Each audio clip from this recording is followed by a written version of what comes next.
Welcome to Black Feathers Podcast, a true and honest conversation about disabilities for all. I am your host, Dr. Crystal Hernandez from the Cherokee Nation. And I am Shauna Humphreys from Choctaw Nation. Black Feathers Podcast is a composition of guests with such incredible stories about disability and their tribal nations. We know the significance of storytelling for our people and that there is no exact translation for disability among our various tribal nations.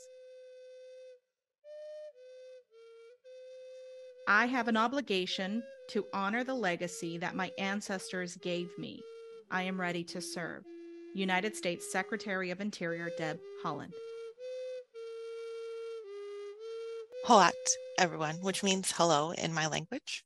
My name is Sarah Young Bear Brown. I have dark skin with dark hair, and I am wearing some of my beadwork earrings and sitting in front of a green background. I have a black shirt on. I have a turquoise bracelet. I'm a mother, an activist, an advocate for Indigenous deaf people in the community, and I have been doing that for several years. I'm also the chairperson for the Native American caucus of the Iowa Democratic Party. I am a deaf interpreter as well as an American Sign Language storyteller and various other hats that I wear, but I think that'll do it for now. So thank you all so much. And Katabi, which means thank you in my language. Hi, my name's Kody Funmaker. Ochankarajda Hunchnachki Gahingaidi, Maikadairajda Kody Funmaker Gahingaidi. Thank you, Kody.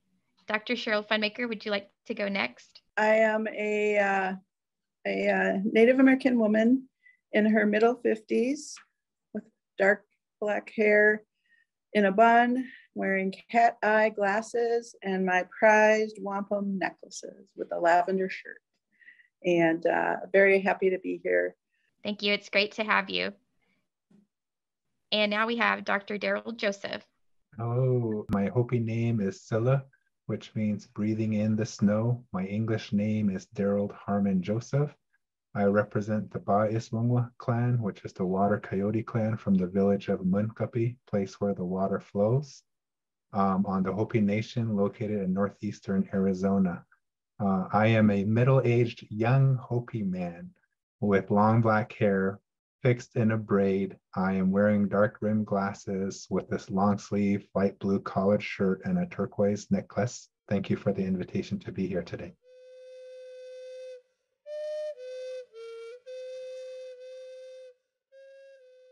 For all of us folks who may lack information, and one of the ways that we can get information is to be able to share our stories with each other. But as I was saying, I think that seeing more people with disabilities, more people who are Native folks sharing their stories over the years, I think that what we have a lack of is a record of those stories. Oftentimes they're hidden or not focused on as much, but they're so critical so that we can share what we've been through, what our experiences are.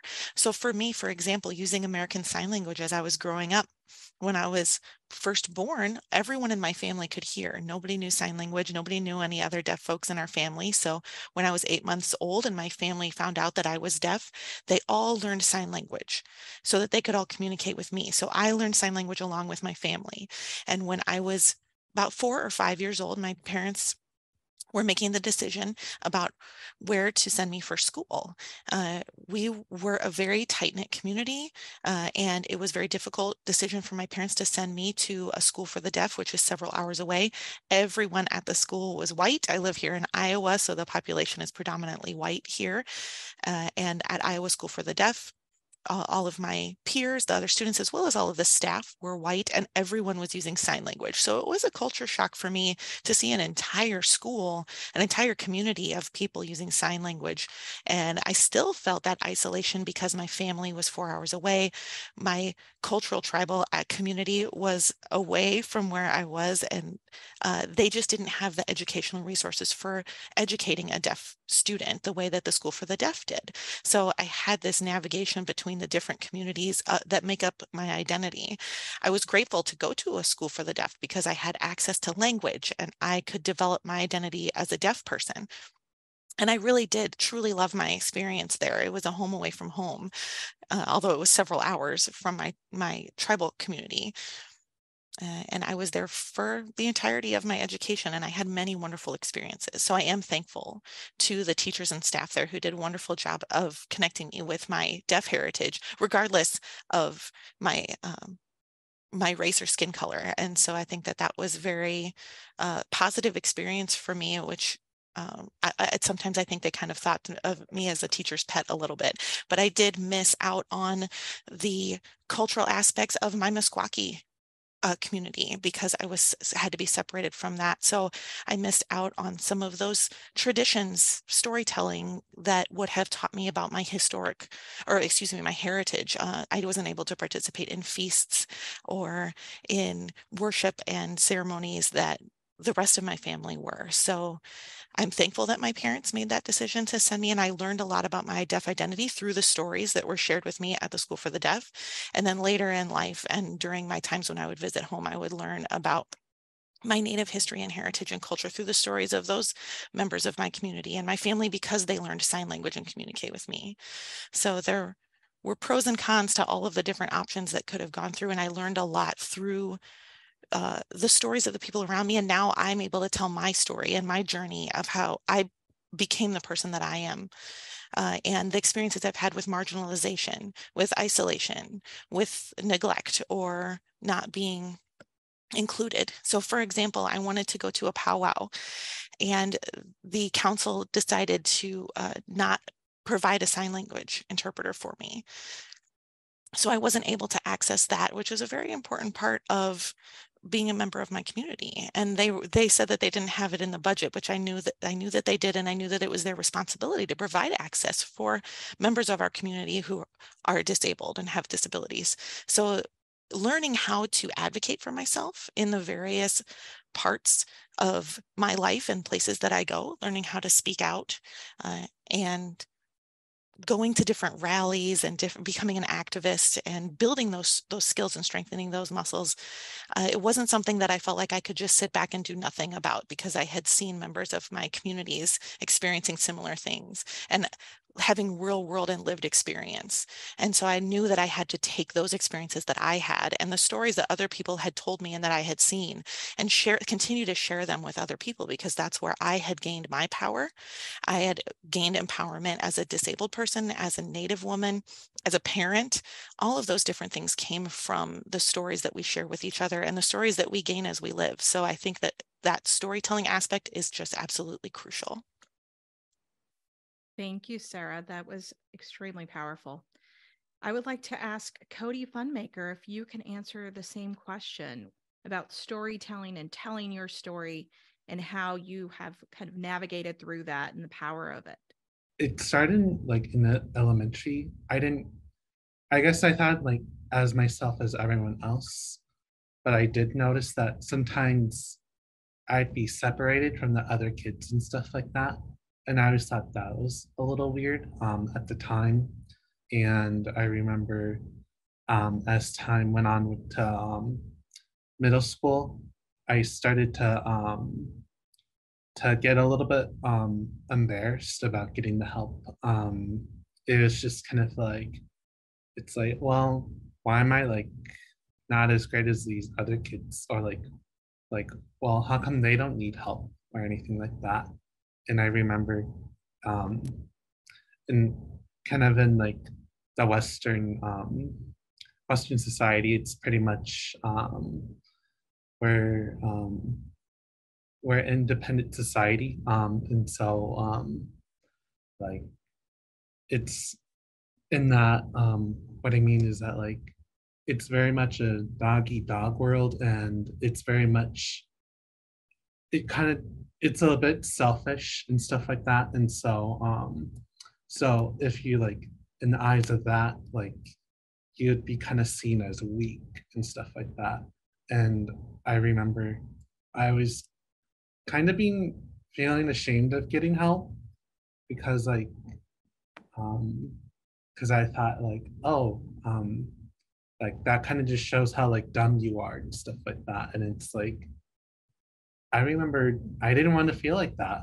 So I started rejecting help from others and stuff like that. I tried to make myself seem normal and stuff like that. And so I didn't accept any help. And I also rejected my native heritage because it was always seen as uncool and stuff like that. I'd see other kids making fun of it. And I remember being embarrassed about it. So I remember not wanting to take part of anything. And it just, it was very hurtful. And so I guess once high school started hitting around, I was still very much in that hurtful thinking and stuff like that. And so what happened was like my parents told me about the Ho-Chunk teaching that like, no, no, like you are like everyone else, but you just need a little bit more help. That's it. Like you're not lesser than everyone else, and you're just like everyone else, and you can still contribute. And I remember it took me a little bit to get that to my head, because I'd say it's very hard to get that out of your head, like being like, oh, I'm equal. I'm um it's very much like I'm still working through that to this day. And so I'm still trying to work on that. But also I guess like after graduation, I went to project search and well, actually, sorry. During high school, like at the end of high school, I remember thinking, oh yeah, I'm not gonna get into college because I had low ACT scores, and I remember one of the advisors told me, well, like colleges aren't really gonna help you out with your accommodations and stuff like that, so you're not gonna get help. And I knew at the time I needed help and stuff like that. I'm like, well, I'm like, I'm immediately not gonna get into college now because I didn't think there was a place for me in it at all. So after college, I went to work, kind of work at Project Search in Kalahari, which is a program here in Wisconsin that helps kids with disabilities to like do like internships and stuff like that. And so I worked at the bakery over there. And so once the pandemic hit, like I couldn't really do anything, everything is quarantined and stuff like that. And so I remember my mother was like, oh, there's like this program called Cutting Edge. And I did remember hearing it in high school. And I'm like, sure, why not? Like it was just completely out of like boredom, and I just wanted to do something. And so there's only like 4 or 5 spots with 50 people fighting for those spots and stuff like that. So it's kind of competitive. And so I guess I got in. I didn't think I was gonna get in because like it was a long shot.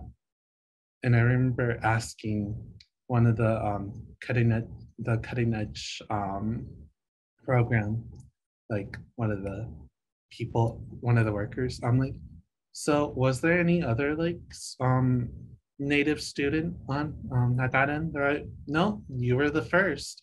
I'm like, oh, I I didn't expect that because like, you'd think it'd get some native students, but like apparently I was the first one to get in at the time.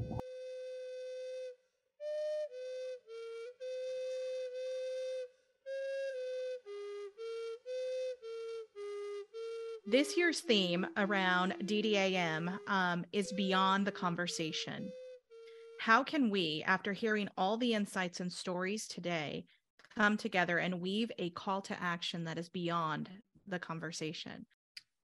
I guess, how can we take action?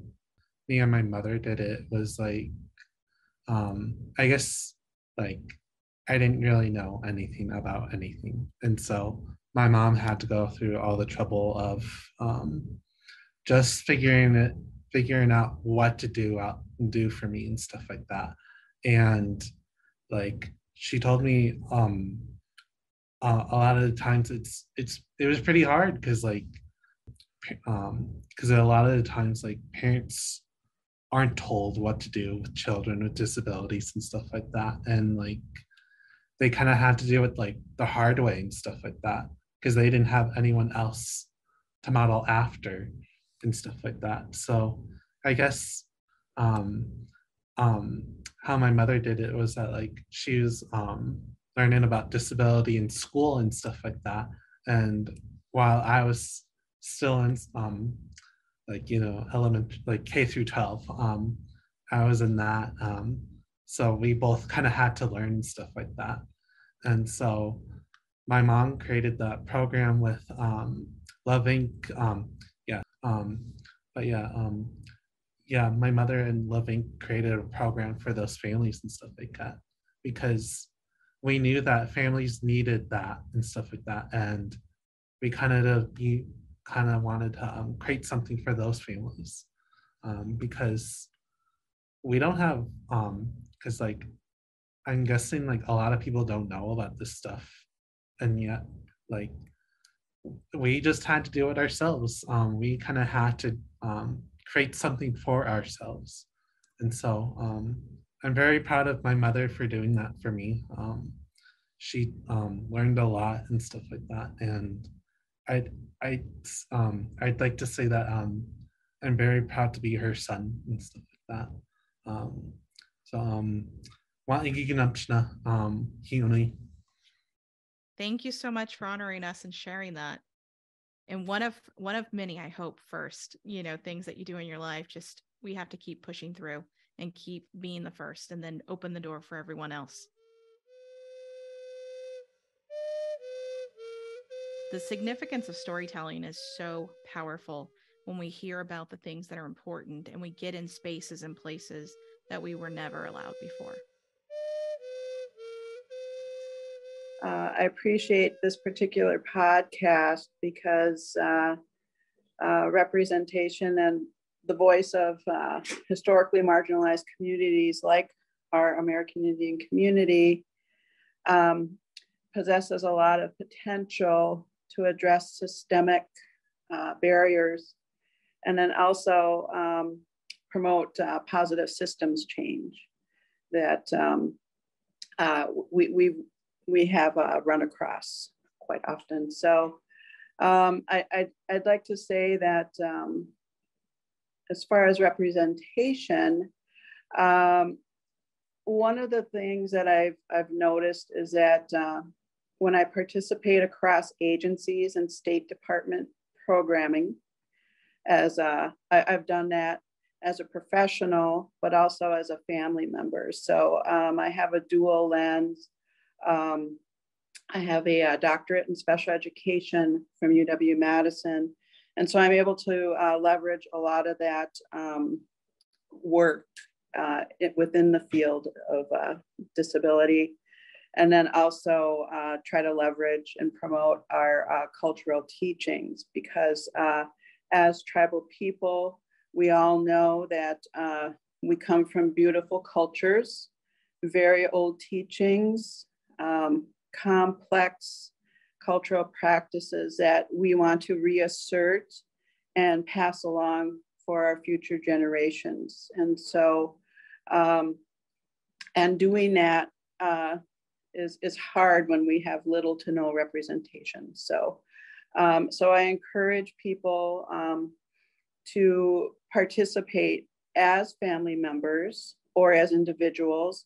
And also, if you need to participate and represent with your relatives, go with a mentor or somebody within your community to participate. There's a lot of opportunities out there to advocate for our loved ones with disabilities.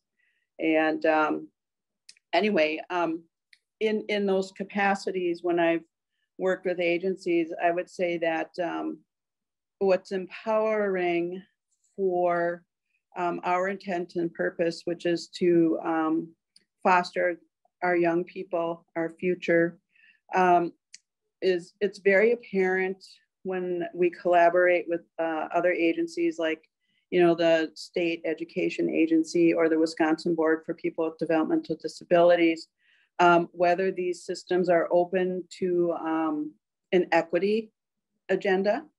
And when it's apparent that a system or an agency is open to that, that's very empowering and encouraging to try to address some of the disparities that exist out there for our people. So I'd say that the climate of the collaborative agency that you are working with is very empowering. And then also the willingness of these agencies to promote authentic relationships, not just, you know, show up once a year and then that's it. You know, that's Indian people, we come from tight-knit communities. We're often all related to each other.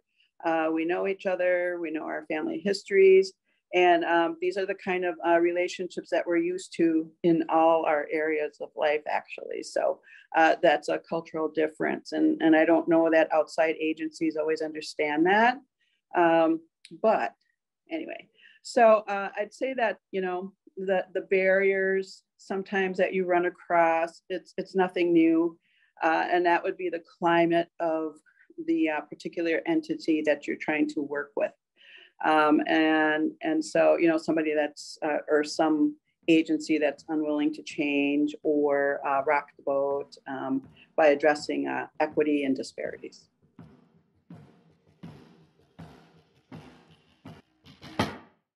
Thank you. Thank you to both Sarah and Kody and Cheryl for sharing your perspectives. I mean, you know, storying, I think, is just so empowering. And as I was listening to everyone, all these stories of my experiences over time. I want to focus on my experience with, you know, my brother who has multiple disabilities, who is deaf, and has a very same experience as Sarah. You know, but from being in the position as a younger sibling, a younger brother, I was in primary school. My mother was a teacher at the elementary school where my brother was currently enrolled, and this was on the Navajo reservation, and the Hopi res was just south located south of the school. But you know, in primary school, you don't really know much about what is going on. And during that time, my mother was really engaged with some difficult decisions related to some of the things that were shared in Kody's and Sarah's story related to separation, you know, thinking about the roles of family and influence on siblings, the role of culture, thinking about outcomes in terms of the quality of life. And I think, you know, as we think about the quality of life, we think about that in terms of systems, in terms of what Cheryl was sharing. And so my mother was going through this in the early 80s. And if you think about it, in special education for the special ed law, IDEA law, that law just was recently passed in 1975, right? And here was my brother who was needing resources in a rural community. And my mother was faced with the choice of making a decision about the best placement for life course outcomes for my brother.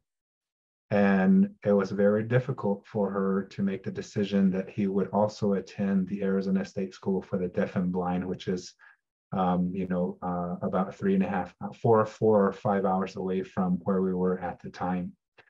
And so thinking about that, you know, I think about representation because a few things, you know, I think we've made some progressions over time in terms of training some of our own community members to pursue education, much like the story of Kody. You know, congratulations, Kody, on pursuing that social work degree So proud of you. But to train our own community members to pursue a degree in these specialized fields and then to return home. We see such a turnaround in the representation of Native American educators within our own schools. When I think about providing services through IDEA law, we still have work to do in the respects of training occupational therapists, physical therapists, speech therapists, ASL interpreters, and educators to return home and do some of this work. So when I think about representation, those are the stories I think we need to continue to tell, much in the same way that Sarah had indicated that oftentimes the space for sharing that voice is not created, right? And so how do we go about advocating to create opportunities for those stories to be shared, for those voices to be heard? And I think in that respect, we have much opportunity through the use of technology. I think this podcast is a great example of that in respects of how do we access a greater population of our community to create the voice and advocacy needed to improve the systems that we're working within. And then I think the other piece that, I really was thinking about is when I was a special ed administrator, I worked a lot with our students who were transitioning out of the high school from a rural community. And we created so many partnerships within the community and outside bordering town communities with colleges, community colleges, employers, residential facilities in terms of apartment living, home living. And,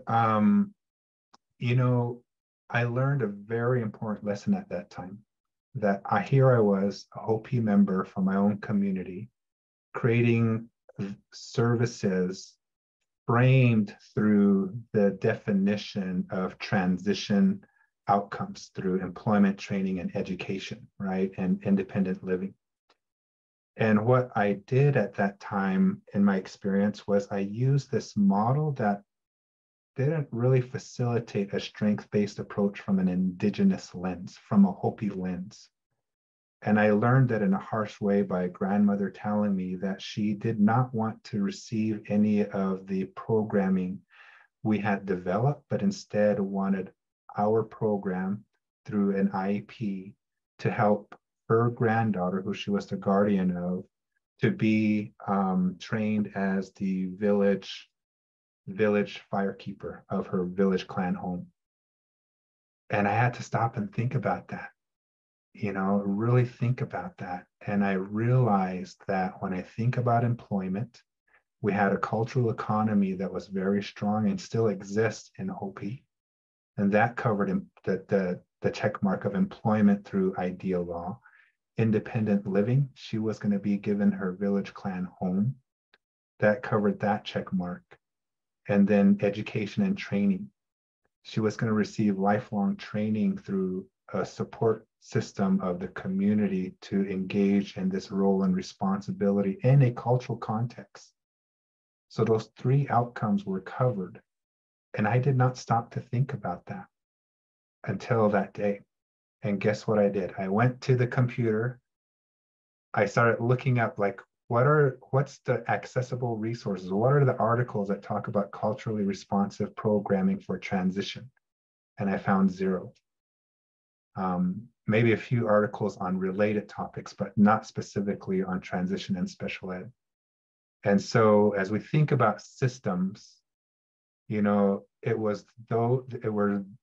were those stories related to my experience with my brother, Garrett, who I think is joining with us tonight. So hello, Vava. And the experiences of going through these systems that inform the idea that representation is a critical element for our people, right? And these unique experiences are important for us to create this empowerment and create opportunities to be listened to address some of the barriers that were already presented. So I think those are some very powerful ideas that the previous presenters had really brought to mind. So thank you for giving me the time.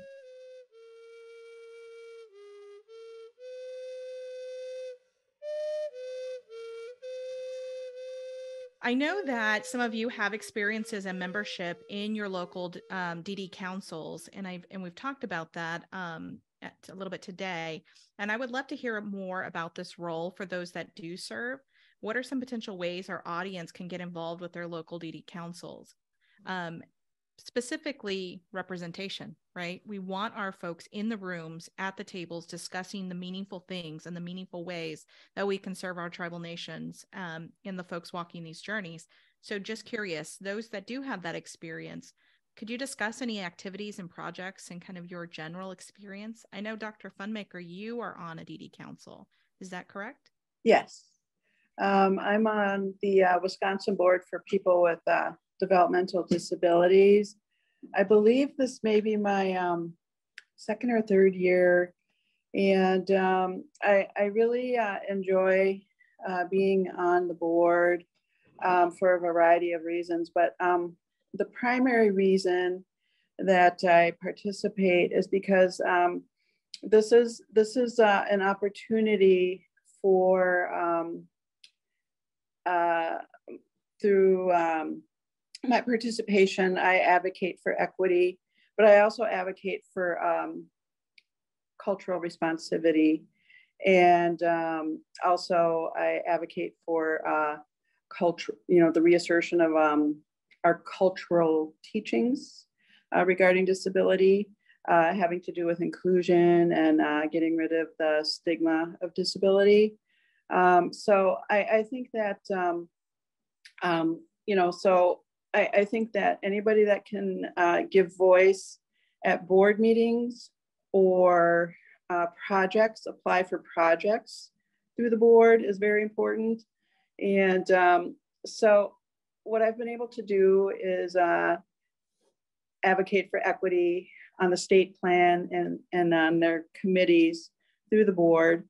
And probably a little more than they would like sometimes, but I will keep at it as long as I have breath. So, and then also, I'm able to share with board members and staff the on-the-ground needs and issues of our particular communities and the lived reality of having a disability and living, on tribal land or in a rural area.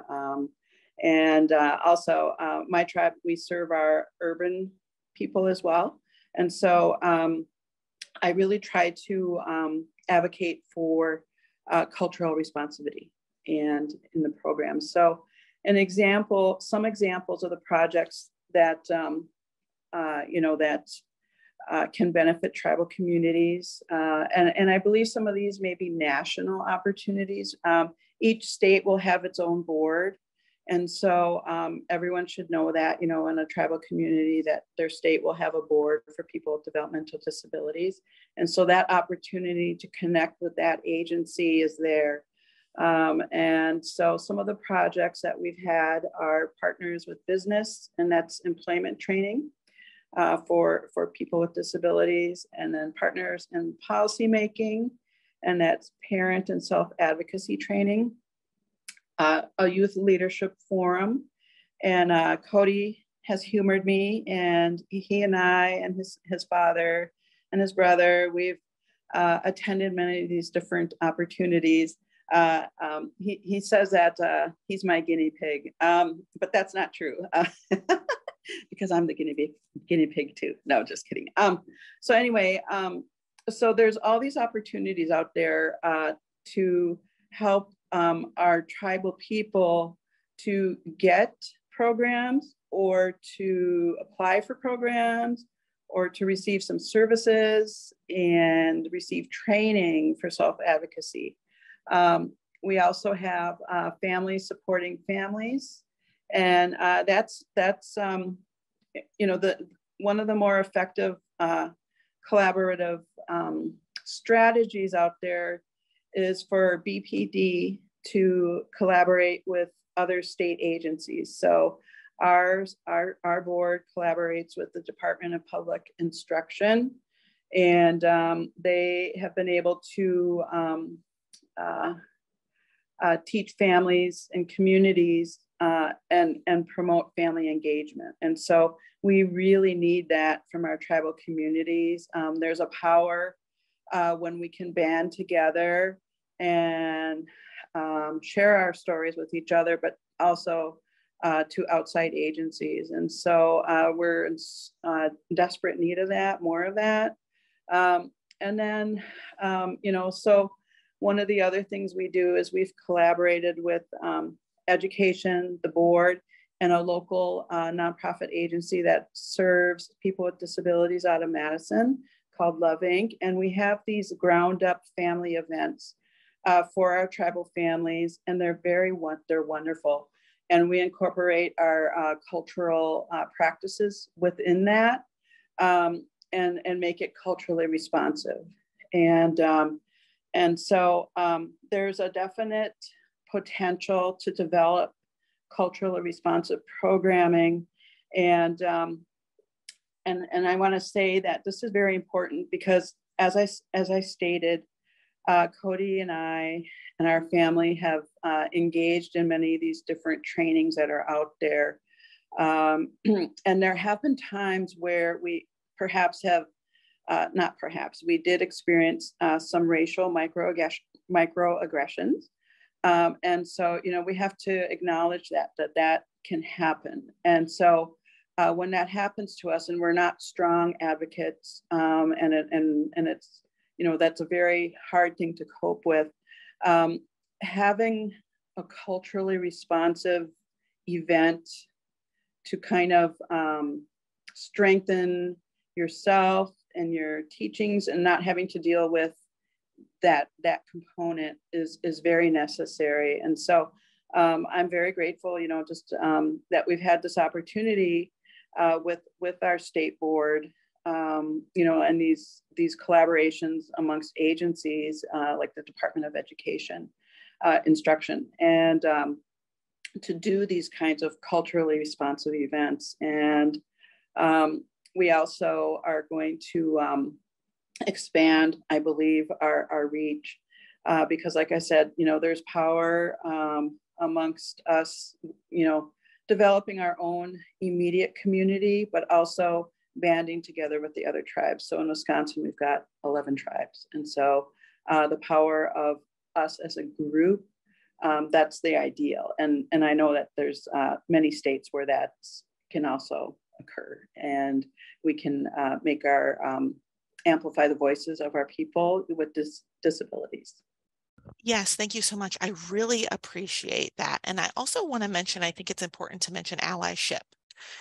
I think that if we do all of this stuff, it's going to be very impactful, but without the extra support from allies who are willing to get involved, that's just going to make things so much double and triple our efforts. And for example, in the Meskwaki tribe, I have asked a lot of times for accommodations, and sometimes let me take a step back. What I'm seeing is that oftentimes the culture will talk about how people with disabilities are viewed as equals within our tribal communities. But then when it comes down to the practicality of it, it's not true because we aren't always given accessibility or the things that we need within our communities, because we do need to have that increased education and those realities of things, knowing what people with disabilities need and listening to the frustrations of the folks who have the disabilities and what it is that what they need and how they're trying to navigate and participate, and look within our own tribes and say, where's the representation of people with different disabilities within our tribes, and what are we doing to make sure that we're being inclusive? And when we look around at wellness and mental health and the focus on community, but we don't see people with disabilities represented, then I think that points to how important it is for us to look within, like, for example, Wisconsin. I looked at the website there, and I think that, that is a great example, but we also need to just continually be looking for those opportunities. And this, as a deaf person, I've noticed that a lot of times I'm left out of participating in different things because 90% of deaf people are born to families that no one else is deaf and nobody knows sign language, which means that we're born into communities where people don't know sign language either. And now that I'm a parent of 2 children, one of my children is deaf and one of my children is hearing. My partner is deaf as well. So we have 3 deaf members in our immediate household and then 1 hearing person. And our concern is that here within our household, we have full accessibility with each other. My son, who can hear, goes to school and he uses spoken language as well. But the variety of experiences within our communities is something that is so diverse. And I think that it's not just the Meskwaki tribe, but I'm speaking from that experience because that's my community. But I also just want to extend the appreciation for the allies who are out there practicing allyship, because that's very important as well.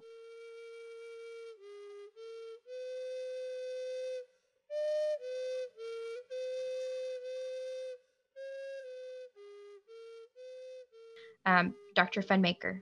So what do you see as some opportunities to assist in getting better and more representative data from tribal citizens and tribal nations? Data is critical because we need it to advance an equity agenda. And the needs of our disability populations are nuanced and complex. And so tribal nations, as well as agencies, need a really strong idea of who the population is and what their needs are. And so depending who's also on this presentation, getting accurate numbers for American Indian communities is quite difficult and quite often inaccurate. So, so getting data is very important. And we have federal ways, data sets that we can access and state numbers and things like that.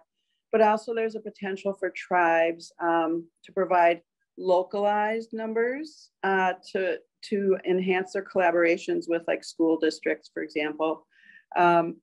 So I think that if we have outside agencies that they can reach out in a proactive way to and hook up to like tribal initiatives and programming that exist already. And that would be like education departments, the health systems, social services, and trying to locate key people in those departments. Also locating statewide tribal agencies. In Wisconsin, we have the Great Lakes Intertribal Council, Folk Rehab for Native Americans, the Wisconsin Indian Education Association. I think moving across systems is the key for collaboration. And also our tribe generates data. And so what we know precisely where all of our children are, perhaps even better than the state agencies do. And so as far as data, if we have a tribe education or ADRC, we can try to maintain our own data and work with our school districts. If we know that we've got, 5 kids with developmental disability, we want to hit them up with waiver, assist them to enroll in waiver programs or participate in training opportunities. So I think that, just because of, the faulty data that's, it's well documented, it's hard to track our needs, that, tribes, if they're in a position to, and hopefully they would be, can start to track that kind of information and try to enter into partnerships with these outside entities. So. Thank you, Dr. Funmaker. Dr. Joseph? Yeah, thank you, Dr. Funmaker, for sharing that. And I agree completely. I think, one of the things that I'm seeing there are many entities at a micro and macro level that collect data in many different ways, right? And so I think one of the things we have to understand is that, but idealistically, you don't want to create a new system, right? If the data is already getting being collected. It's a matter of how do you create opportunities to negotiate partner sharing, data sharing across these systems, and align, the process and how we serve that. And I think that's particularly important, especially for our Ph.D. community, because Cheryl pointed out something very important. In my community of Hopi right now, I'm engaged in a project that is looking at supporting the resilience of mental health for Indigenous youth in our communities. And one of the things that we're learning, and I'm going to assume and make the assumption that I'm sure this is very similar in other tribal communities, that when we talk about something so important about mental health, and going back to the poll results, I think that was one of the highest represented categories, that mental health is important for this population, that there is no streamlined way that supports a process that facilitates services around the services of mental health for youth. And so when we talk about representation, intersectionality, lack of access, particularly for the DD field, then that's going to be twofold, threefold of an issue, right? And so what we're learning in our community is that we need to find ways that we take our school systems, who are collecting these data through discipline referrals, to the healthcare system, to social services. We need to gather social services departments and think about how they're receiving information, what from that information can be shared. How is the behavioral health center, the health services departments from our community working with that? And then what is the role of youth organizations, right? And so currently, when we talk about systems, the challenge is that we are not always aligning very well how to share data that facilitates a support mechanism for youth. So much so that we're being able to track to see what they're receiving in one program, like the educational field, and how that's a continuation of services in the other organizations. And so when we think about families and individuals with developmental disabilities, I think that's a really challenging circumstance that we have. And then, the other component I think is really important, which Cheryl mentioned, was this idea that we have over 570 plus federally recognized tribes, right? And every tribe has a unique sovereign political status. And so in our communities, we're talking a lot about data sovereignty. Who has ownership over data, right? And how do we control for that? And so when you're working in systems, I'll just use education, for example, there are some communities that have both BIE funded schools, have schools that are grant contract, tribally operated schools. You have schools that are publicly funded schools. And so when you have schools that are structured around three funding mechanisms, you're already probably at a disparity when we're talking about sharing data, right? And when we talk about inequity or receiving equitable services for this population of students, then we're probably going to find some differences, right? Across that population, even though they're being serviced within the school, same community.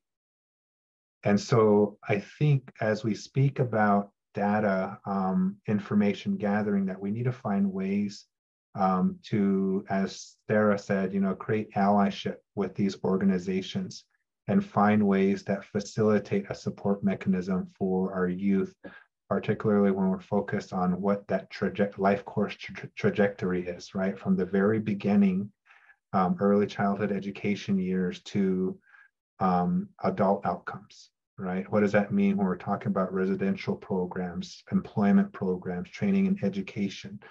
And so, those are some things that I think DD councils can do a great job with. Black Feathers Live podcast, I mean, you're hitting it on the mark in terms of thinking about using these stories to facilitate that conversation. And so those are just, I think, some experiences that I've seen in regards to that. And then when you think about university systems, then you have the Sonoran USED, the university USED, right? Across our nations, and I think there's like 20 plus.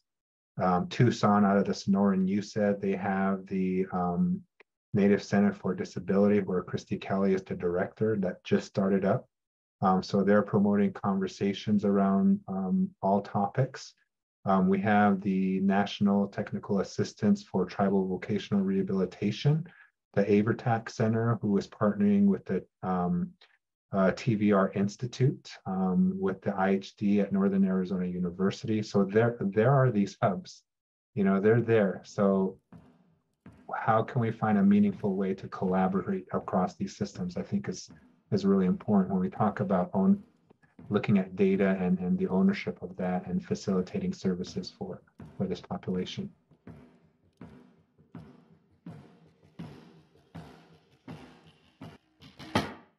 So I remember when I was young, different times as I was growing up, when I would ask for an interpreter and would be told no and would be denied, even though I was a tribal member. And I would want to participate in different events. I felt very left out. So having to rely on my family as other members of the community who knew sign language to interpret for me, but then that they were not able to participate. And so I felt that I lost a lot of that connection to my tribal community because I wasn't able to participate in that way. Later, as I got older, I was able to advocate and try and change things within my community, but that was a lot of extra work for me to have to take on. And also being aware that not all deaf people are the same, and not all deaf people have the same needs. And each of us as an individual will know best what we need and how we can participate. For those of us that use American Sign Language and use interpreters, the reason why we do that first and use written language second, so for example, captioning or some kind of other written way, is that American Sign Language is often our first language. So for me, English is not my first language, is not my native language. And so being able to express myself in a full and complete way and bring my most authentic self to my communication works for me best in American Sign Language and not in writing. And I'm not very skilled with writing out comments, but if I'm able to express myself in sign language and have an interpreter who can understand both American Sign Language and the spoken language of the people around me and can facilitate that communication, then I can bring my more complete self. And then I also can educate the people around me about what I need and how to work with me as a deaf person, how to communicate with me. And to not have that access really deprives you of language, deprives you of connection, and it creates an extra stress and struggle for many years over my lifetime that other folks in my own tribe have not had to deal with. So my disability adds that extra layer, and also the toll that it takes on you to be denied over and over again. I'd often wanted to participate in powwows with my family, and the council should provide me with an interpreter for that access. And I had to ask repeatedly and was told many, many times that I couldn't do that. And then another example was the governor of our state of Iowa had invited me to come to the state house and meet with her. And I had to do the work of finding an interpreter because they also weren't aware that it was their responsibility to provide access for me. So I would say that, of my over 30 years of life of trying to take on that extra toll of advocating for myself, not only as a Meskwaki woman, but as a deaf woman, and having to do that double work and the toll that it takes on my own well-being. I can also remember times in the past when I felt frustrated because I had struggled with alcoholism and I wanted to participate in some resources for that, and a lot of those places would not provide me a sign language interpreter. They told me that if I wanted to do that, I would have to participate through Facebook Messenger. So not only is that unprofessional, it's not access. and I'm not able to express myself. I had to be passive and just sit and watch and not participate and type out into English if I wanted to respond. So that is some frustration where we don't have access to things as members of Native tribes, and we don't have access to things as members of the disability community. So learning how to advocate to people and finding resources where people understand me as a deaf person and understand me as a member of the Meskwaki Nation, it's just difficult. It's that extra layer that we have to deal with, and it's exhausting. And there are many, many barriers that we face as individuals that only we really truly know how often we've had to do that, and the accumulation of our years of experiences with that. That brings us back to why the stories are so important, because I can share all of those experiences that I have, even though I still have a lot of work to go ahead of me. Those stories, I mean, it's sort of like we just need to keep educating people. We need to keep advocating and keep dealing with it. To be honest, if I'm being very straightforward, it's something that I don't think is going to be resolved in my lifetime, and it consumes a lot of my daily energy and my daily effort. But now that I have a deaf child, I'm not only doing it for myself, I'm doing it for her as well, and doing it for the other people that I know who are also in this fight, but who also get tired. And there's enough for all of us to be continually doing. And I know that my daughter will have to do that, but I can model for her and other deaf children who are in our lives, and other Indigenous children who are in our lives, who we cherish and we want to succeed, and we want them to thrive, and we want them to have fewer barriers and have to do less work than we're all doing. And that's part of why we do this, is so that they can have better access, and also to model to them how to do that ongoing self-advocacy. And like you said, it's just something that we have to keep going.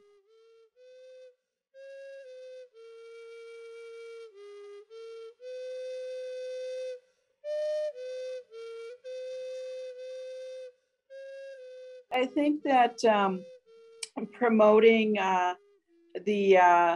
trying to address the stigma around disability is something that I have really taken away from Kody's story and living with him all these years. And I hadn't realized at what a young age our children with disabilities come across the stigma and the ableism. So I think, you can do that through curriculum reform or initiatives. You can do it from your tribe to reassert our tribal teachings around disability, that we are all, level, except for our veterans and elders. They're above us. So, but anyway, so I think that's one thing that we need to address for our people living with disability consistently. And as tribes, we need to look at the barriers for our young people with disabilities and try to address that within our own systems as well, to provide, accommodations for our young people, especially if they're trying to promote our cultural ways and then support themselves while remaining with our communities. Some people have to move away to the city because they can't drive and they're out in the middle of nowhere and things like that. So, and then I would also say, as a call to action, is that any agency, I would recommend proactivity, but also do it with some substantial work towards anti-racism and towards cultural responsivity at the same time. Those are two separate things, but they are two very important needs when we try to collaborate with diverse communities.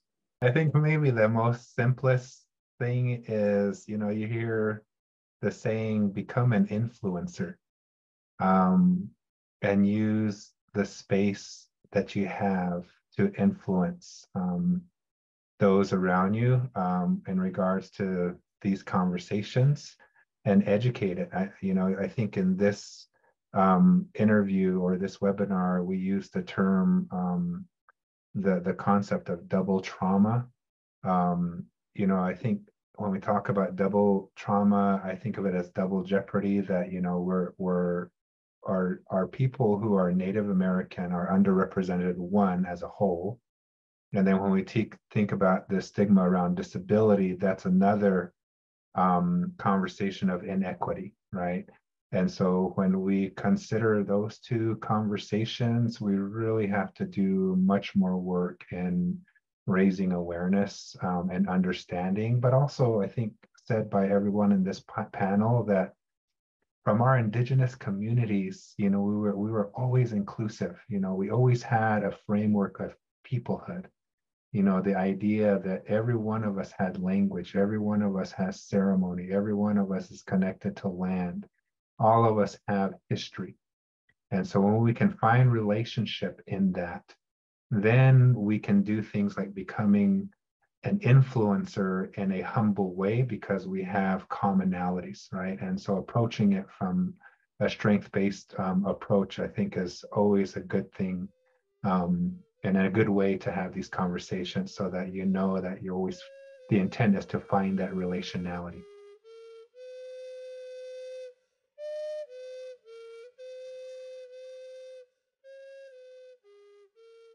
I would say for those folks in the audience with disabilities, don't be afraid. Go out, walk your walk, do your journey, live your vision, know that you can do anything, show your heart, know that I believe in you, we believe in you, and you can believe in yourself. Look to others and see how far we've come. Like for myself, I've been invited to the White House several times. I've been asked to be the chairperson, for example, of the Native American caucus on the Iowa Democratic Party. So we can go as far as we dream it.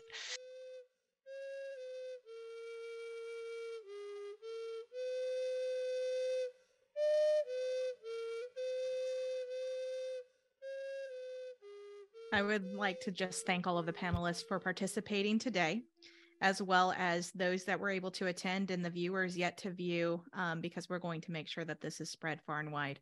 So thank you so much for following us on blackfeathers.org, and we look forward to working with everyone. Thank you.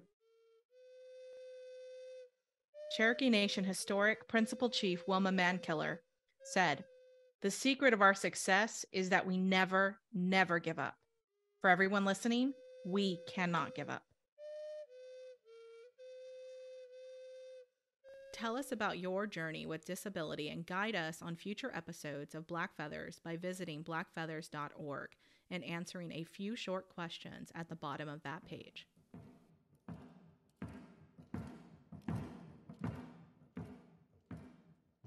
This podcast episode is a segment of a live podcast webinar held in celebration of National Developmental Disabilities Awareness Month in partnership with the National Association of Councils on Developmental Disabilities, NACDD. We would like to thank Donna Meltzer, CEO of NACDD, for this wonderful opportunity and partnership. Join us next time to hear from the fabulous Chickasaw Nation located in Oklahoma. We get to hear from their key stakeholders and program developers working in the developmental disability space to change the lives of those that they serve. We want to thank our listeners and hope that you'll continue to listen, subscribe, share, and provide ratings and reviews. Also follow us on Twitter at blackfeatherspod. You can get resources and information about this podcast at blackfeathers.org. Thank you to Cherokee National Treasure, Tommy Wildcat, for the use of your flute music on this podcast. I want to thank Lucas Frazier and the boys for letting us use their drumming music. Please subscribe to Black Feathers Podcast. You can find us wherever podcasts are found. We would love to hear from you.